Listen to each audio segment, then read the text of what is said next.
فرشتے حاضر ہوئے، سیدہ آمنہ رضی اللہ تعالیٰ عنہا کے گھر کو گھیر لیے، خوشیاں منائی، سیدنا جبریل امین علیہ السلام نے مبارکبادیاں پیش کی، اللہ اکبر۔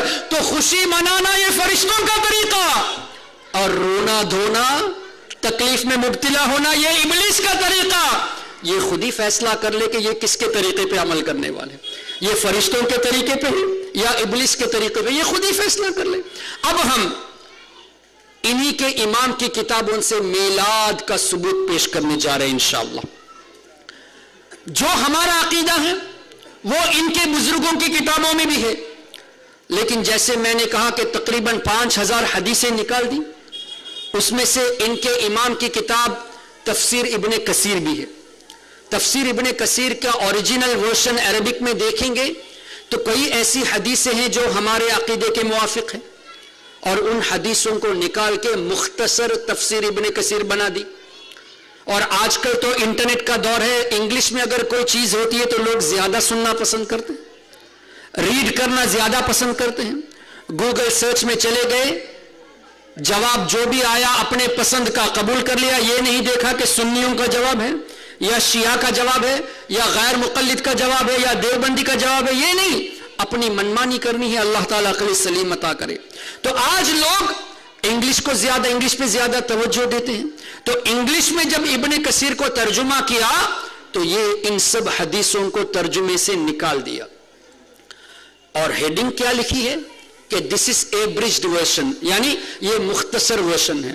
اگر آپ کو مختصر کرنا ہی تھا تو فضائل کی حدیثیں کم کر دیتے، عقائد کی حدیثیں کیوں کم کی؟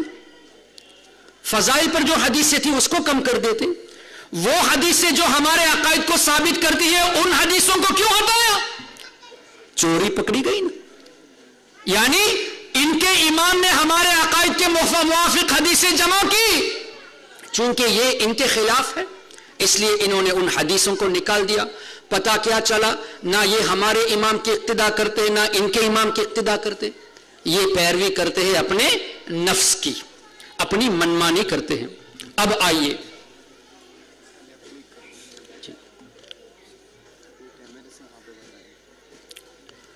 یہ آج کا جو پریزنٹیشن ہے، مولد اینڈ مس انٹرپریٹیشن، سامنے رکھ دیں، مولد اینڈ مس انٹرپریٹیشن۔ اور اس موضوع میں الحمدللہ کچھ حدیثیں میں نے جمع کی ہے جو ان کی عربی کتاب میں ہے تفسیر میں، اور انگلش ورژن سے ان کو ہٹا دیا گیا ہے۔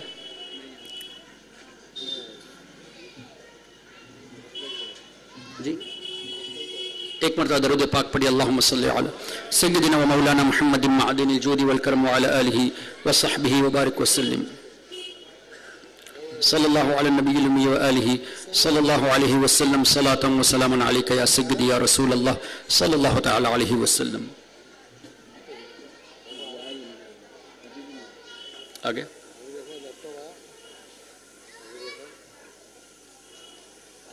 صلی اللہ علی النبی الامی وآلہ صلی اللہ علیہ وسلم، صلاۃ و سلام علیک یا سیدی یا رسول اللہ۔ یہ ہے مولد اینڈ مس انٹرپریٹیشن، اور یہ ان کی تفسیر کی کتاب ہے تفسیر ابن کثیر، اور اس کا جو انگلش ورژن ہے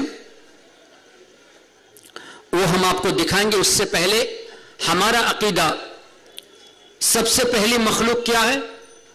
اللہ تعالیٰ نے سب سے پہلے ہمارے آقا صلی اللہ علیہ وسلم کے نور کو پیدا فرمایا۔ ہمارے آقا صلی اللہ علیہ وسلم نبیوں میں سب سے پہلے۔ حضور اکرم صلی اللہ تعالیٰ علیہ وسلم نے ارشاد فرمایا، وَإِذْ أَخَذْنَا مِنَ النَّبِيِّينَ مِيثَاقَهُمْ وَمِنْكَ وَمِنْ نُوحٍ۔ اس آیت کی تفسیر میں حافظ ابن کثیر نے ایک حدیث نقل کی، جو حدیث آپ کو امیج میں ابھی بڑے سے نظر آئے گی، اور ریڈ کلر آپ دیکھیے، كُنْتُ أَوَّلَ النَّبِيِّينَ فِي الْخَلْقِ وَآخِرُهُمْ فِي الْبَعْثِ۔ میں مخلوق میں نبیوں میں سب سے پہلا اور آخر میں بھیجا گیا۔ ہمارے آقا صلی اللہ علیہ وسلم نے فرمایا، نبیوں میں سب سے پہلے میں، پیدا کیا گیا اور بھیجا گیا آخر میں. اور اسی مفہوم پہ کئی حدیثیں سرکار صلی اللہ علیہ وسلم کی موجود ہے. جیسے میں اس وقت بھی نبی تھا کہ حضرت آدم جسم اور روح کے درمیان میں تھے, پانی اور مٹی کے درمیان تھے, میں اس وقت بھی نبی تھا. کئی حدیثیں اس سلسلے میں ہیں. اب یہ حدیث ہمارے عقیدے کو ثابت کرتی ہے کہ اللہ نے سب سے پہلے ہمارے آقا صلی اللہ علیہ وسلم کو پیدا فرمایا. یہ اس کو نہیں مانتے تو انگلش ورژن میں جو تفسیر ابن کثیر کا انگلش ورژن ہے, اس کا آگے دیکھیے, اس آیت کے نیچے وَإِذْ أَخَذَ اللَّهُ مِيثَاقَ النَّبِيِّينَ کے نیچے وہ حدیث ہی نہیں ہے, پوری حدیث کو غائب کر دی. اب انگلش میں پڑھنے والا جب ہم کہیں گے کہ حافظ ابن کثیر نے, تمہارے امام نے یہ حدیث لکھی ہے, وہ عربی میں تو نہیں دیکھے گا, وہ انگلش میں دیکھے گا اور کہے گا کہ سنی علماء جھوٹ بول رہے ہیں. وہ کہے گا کہ سنی علماء جھوٹ بول رہے ہیں. ابن کثیر میں تو ایسی کوئی روایت ہے نہیں. اس کو جھوٹ بلوایا کس نے؟ ان خبیث وہابیوں نے. یہ اپنے فالوور کو جھوٹ بلواتے ہیں ان کی زبان سے. یہ لوگ, ان کو شرم آنی چاہیے کہ جس کی تفسیر کو یہ مانتے ہیں, جس کی تفسیر کو رفع کرتے ہیں, اس امام نے یہ حدیث نقل کی اور انگلش ورژن میں اس کو مختصر کر کے ان حدیثوں کو نکال دیا. آگے بڑھتے ہیں. جینیولوجی آف نبی کریم صلی اللہ علیہ وسلم, ہمارے آقا صلی اللہ علیہ وسلم کا مبارک نسب. ہمارا کیا عقیدہ ہے کہ اللہ تبارک و تعالی نے رسول اکرم صلی اللہ تعالی علیہ وسلم کو پاک پشتوں سے اور پاک ماؤں کی رحموں سے منتقل فرمایا. ہمارے آقا نے خود فرمایا کہ میں پاک باپوں کی پشتوں سے اور پاک ماؤں کی رحموں سے منتقل کیا ہوا آیا, اب آپ کے سامنے موجود. یہ لوگ کیا کہتے ہیں؟ معاذ اللہ ثم معاذ اللہ, کہ نبی کریم صلی اللہ تعالی علیہ وسلم کے والدین معاذ اللہ کافر تھے اور جہنمی ہیں. سنا ہے ان کی زبان سے آپ نے؟ ان کے فتاوے انٹرنیٹ میں موجود ہے اور آپ کو تعجب ہونا چاہیے. یہی ناصر الدین البانی اور ایک محمد بن جبیلی, ان کی ایک کتاب ہے کتاب الجنائز. کتاب الجنائز میں جنازے کے احکام کو بیان کیا. اب ایک چیپٹر آیا کہ کافر کی قبر کی زیارت کر سکتے ہیں یا نہیں. غور چاہتا ہوں, غور سے سنیے گا. کافر کی قبر کی زیارت کر سکتے ہیں یا نہیں, یہ ہیڈنگ ڈالی. سیدھا جواب دیتے یس اور نو. کافر کی قبر کی زیارت یا تو کر سکتے ہیں لکھ دو, یا نہیں کر سکتے لکھ دو. انہوں نے کر سکتے ہیں لکھا, لیکن دلیل میں کیا پیش کیا پتہ ہے؟ چونکہ ہمارے نبی کی والدہ معاذ اللہ کافرہ تھی اور اللہ نے ہمارے نبی کو اجازت دی اپنی ماں کی قبر کی زیارت کرنے کو, اس سے پتا چلا کہ کافر کی قبر کی زیارت کر سکتے ہیں. معاذ اللہ رب العالمین. مسلمان ہو کر یعنی کلمہ پڑھ کر یہ ایسی بات نبی کریم صلی اللہ علیہ وسلم کے والدین پر کہہ رہا ہے. کتابوں میں لکھا ہے, تقریروں میں, جمعہ میں, منبر پر کھڑے ہو کر یہ باتیں کرتے ہیں. شرم آنی چاہیے. تم اتنا لکھ دو, تمہیں اگر کسی کافر کی قبر کی زیارت کرنی ہے تو جاؤ. اس کے لیے یہ دلیل پیش کرتے ہو کہ چونکہ نبی کی ماں معاذ اللہ کافرہ تھی اور اللہ نے اجازت دی اس لیے کافر کی زیارت کر سکتے. استغفر اللہ ربی من کل ذنب وخطیۃ واتوب الیہ. کیا یہ حدیث نظر نہیں آئی کہ اللہ تبارک و تعالی کے رسول صلی اللہ علیہ وسلم نے فرمایا کہ میں پاک پشتوں سے آیا ہوں, پاک ماؤں کی رحموں سے آیا ہوں, اور یہ بھی فرمایا کہ میرا باپ تم سب کے باپوں سے بہتر. یہ بھی فرمایا کہ میرے والدین پیو نکاح سے, خالص نکاح سے میں پیدا ہوا ہوں. میرے والدین آبا و اجداد سب خالص نکاح سے تھے. نکاح کے ذریعے, خالص نکاح کے ذریعے میں پیدا ہوا ہوں. اور یہ بھی فرمایا زمانے جاہلیت میں جو برائی تھی میرے والدین ان برائیوں سے پاک تھے. یہ بھی آقا کریم صلی اللہ علیہ وسلم نے فرمایا. یہ حدیث بھی حافظ ابن کثیر نے نقل کی. اور محترم حضرات، اعلی حضرت امام اہل سنت نے کیا خوب دلیل پیش کی. شمول الاسلام لاصول الرسول الکرام میں قرآن اور حدیث کی روشنی میں ثابت فرمایا. اسی طرح امام جلال الدین سیوطی شافعی رضی اللہ تعالیٰ عنہ نے تقریباً 7 رسالے لکھے سرکار کے والدین کے ایمان کو ثابت کرنے کے لیے. کئی کتابیں لکھی گئی. یہاں تک لکھا اور ثابت کیا کہ صرف ہمارے آقا کے والدین نہیں بلکہ حضرت آدم و حوا علیہم السلام تک تمام آبا و اجداد صرف پکے مسلمان نہیں بلکہ اپنے اپنے زمانے میں سب سے بہتر لوگ تھے. اور یہ بھی ثابت فرمایا کہ صرف ہمارے آقا کے والدین نہیں، تمام انبیاء کرام کے والدین مسلمان.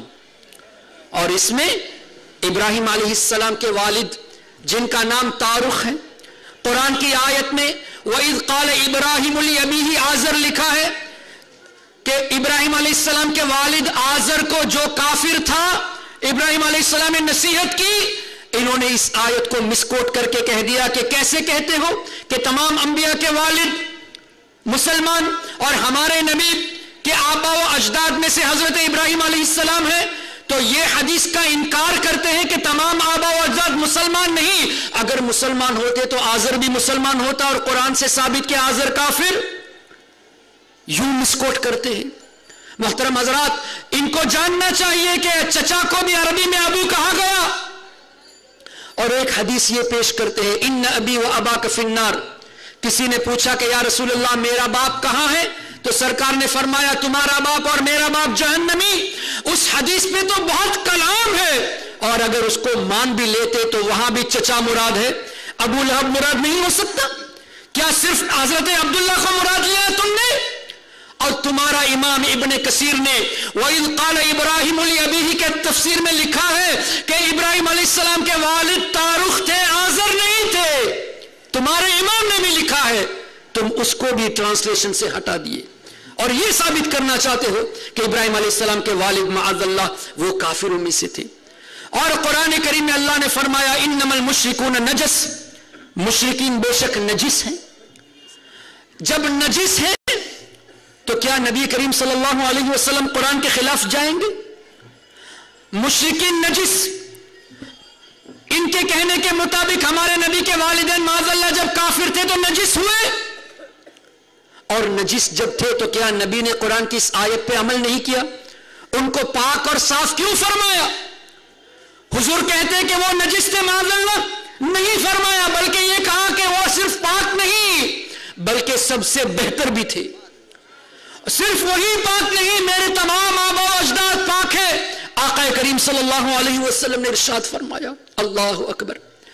اس مفہوم کی حدیث سے کئی ایک ہے. ترمذی شریف کی حدیث، نبی کریم صلی اللہ علیہ وسلم کا فرمان کہ اللہ تبارک و تعالی نے جب مخلوق پیدا کی تو 2 گروہ بنائے، اس میں مجھے بہتر گروہ میں بنایا. اور جب خاندان پیدا کیے تو مجھے بہتر خاندان میں بنایا. جب قبیلے پیدا کیے مجھے بہتر قبیلے میں رکھا. اور آخر میں سرکار نے فرمایا انا خیرکم بیتا و خیرکم نفسا، میں گھر کی حیثیت سے، نسب کی حیثیت سے بھی تم سب میں بہتر ہوں اور ذات کی حیثیت سے بھی سب سے بہتر ہوں. اللہ اکبر. سرکار صلی اللہ علیہ وسلم نے اس طرح کی کئی حدیثیں بیان فرمائی. اسی میں سے ایک حدیث ہے کہ میں بہتر لوگوں میں سے پیدا کیا گیا. اس حدیث کو بھی انگلش ورژن میں پوری حدیث کو حدیث ہی کو غائب کر دیا. ان اللہ بعثت من قرون بنی آدم، اس حدیث کے نیچے وہ حدیث ہے کہ اللہ تعالیٰ نے مجھے پاک اور صاف والدین کے ذریعے پیدا فرمایا اور اللہ تبارک و تعالیٰ نے میرے والدین کو اتنی عظمت عطا فرمائی کہ زمانے جاہلیت کے سب برائیوں سے وہ پاک تھے اور نسب کی حیثیت سے میں بہتر ہوں. ان حدیثوں کو ابن کثیر سے نکال دیا. اور اسی میں ایک اور حدیث ہے، حضرت جبریل امین علیہ الصلاۃ والسلام سرکار کی بارگاہ میں تشریف لائے اور فرمایا قلبت مشارق الارض ومغاربها، یا رسول اللہ صلی اللہ علیہ وسلم پوری مشرق اور مغرب کو میں نے چھان ڈالا،